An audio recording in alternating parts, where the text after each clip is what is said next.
The piece I'm reading is entitled My Affair with Medicine, and it was written by me, Daphne Gregory-Thomas. At 5 years old, I always want my mother. Once so badly, I get hit by a car. She's choosing fruits and vegetables from the truck that comes down the street once a week. A neighbor watching me turns for a bit of gossip, and I dash. I see my mother's green dress, the vegetable man filling her bag, the headlight of a black car barreling toward me. I hear her screams, "Stop, no!" Too late to matter. Thrown in the air, I land with a thud, unconscious. My mother scoops me up, jumps in the car that hit me. She has no license, no car of her own, no other recourse. "Hospital," she commands. I wake up howling in a sterile room. A man in a white coat assures my mother, no broken bones, but a severe concussion. We'll set up appointments.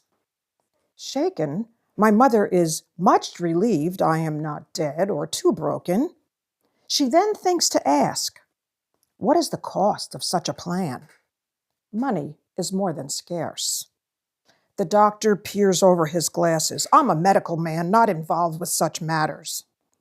Once again, she lifts me into her arms, promises to arrange payment for his day's work on a weekly schedule.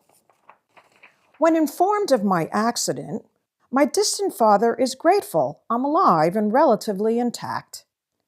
My mother is thankful he refrains from his pointy-headed declarations, a result of the education he is relentlessly pursuing, rendering him too busy to get more involved anyway. Rather than setting up the appointments the man in the white coat has prescribed, my mother quickly runs to the best medicine people she knows. Her aging father, a myriad of elderly relatives, her 6 siblings. My erudite father hears of this and proclaims voodoo. Though not formally educated, my mother turns from his judgment, trusting more the wisdom of her clan.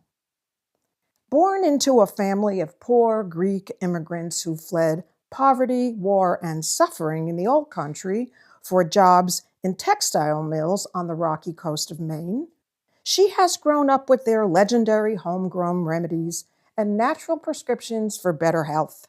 Peculiar herbs, mountain teas, and specific foods are always in the mix.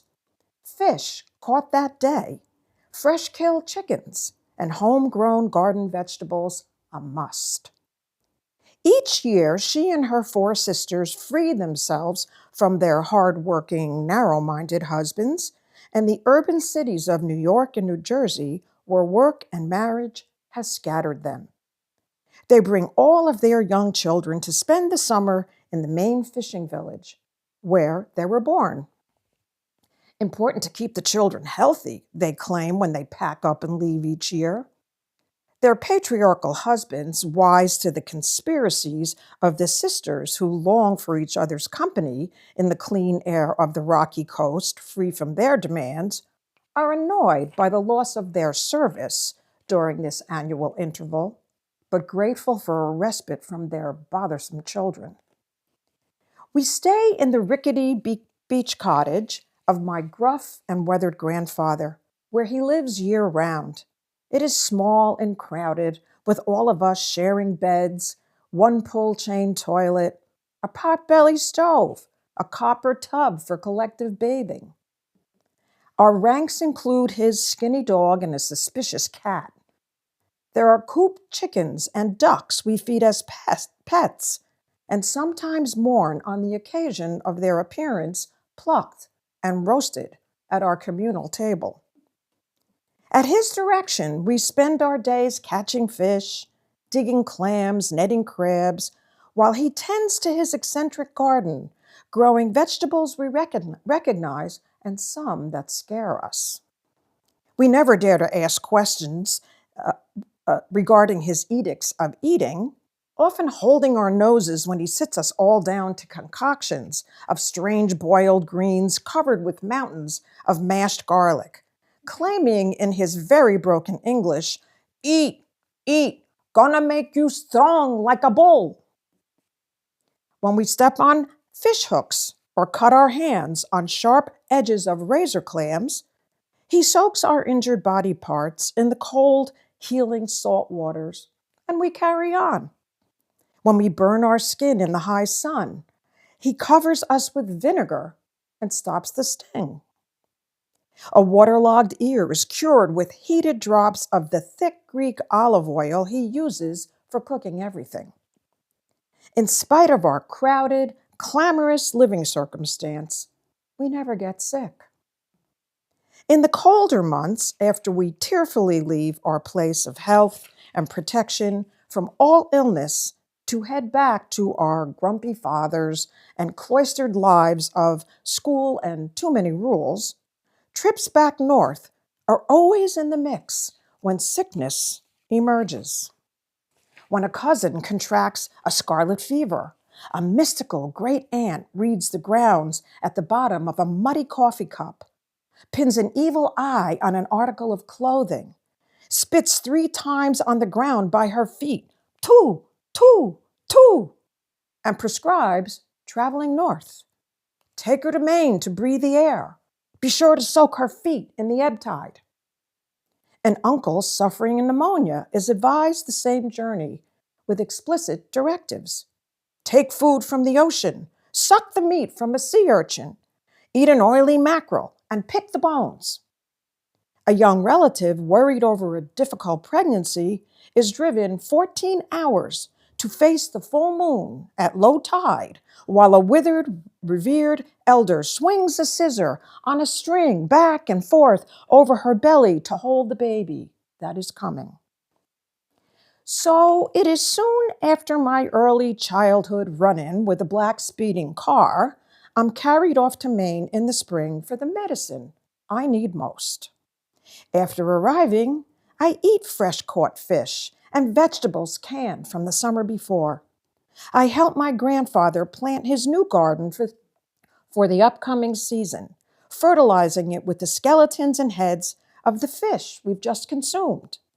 I have him, my mother, and visits from wrinkled old relatives all to myself while I heal and wait for summer, the arrival of my cousins and their mothers to join me. My wizened grandfather rows me in his old wooden boat to explore small islands covered with seals, gulls, and blankets of shells, proclaiming, "This ocean, all for you. Look here, look there, you learn everything," providing lessons that encourage my damaged head to be curious, think beyond, and repair. As with most affairs, mine with medicine begins in the need of a moment. I'm too young to understand that the time and way I spend my childhood summers protected from sickness, and when I am wounded, flies in the face of conventional medical advice, instead reliant on the healing hands of the folk medicine of my heritage. I am cheating on progress, entering into an affair I will come to rely on that one day will save me again. Eventually, my grandfather, the old sages, and the 5 sisters dwindle to their natural deaths, voices fading in the distance.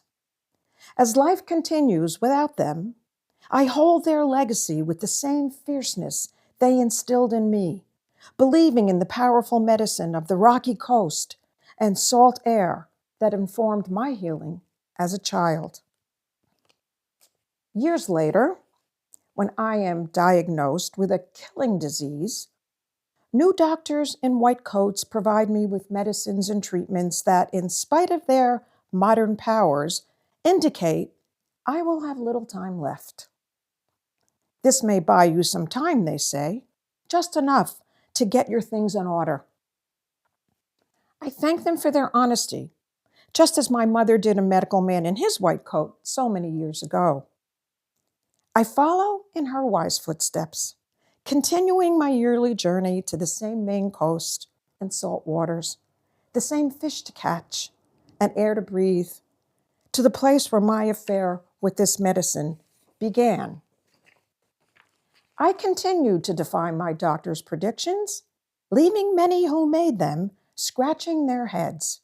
When they ask me how, I tell them of the affair that I will never quit and invite them to do the same.